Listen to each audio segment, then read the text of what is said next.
Finally અમે ત્યાં ધજાને બાંધી લીધી અને પછી અમે નીકળી ગયા આશાપુરા જવા માટે આગળ।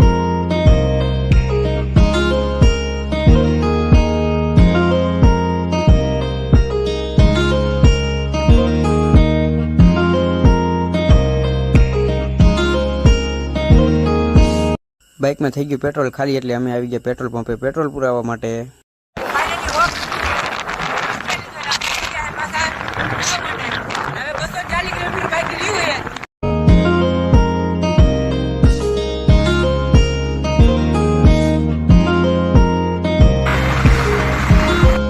આગળ હાઈવેનું કામકાજ ચાલુ હતું એટલે પછી ડમરી બહુ જ ઉડતી હતી, જોઈ લ્યો તમે।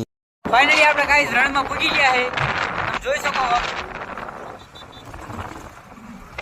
રણ વિસ્તાર ચાલુ થઈ ગયો છે। આવી ગયા મીઠા ને અગરિયા જોઈ લ્યો।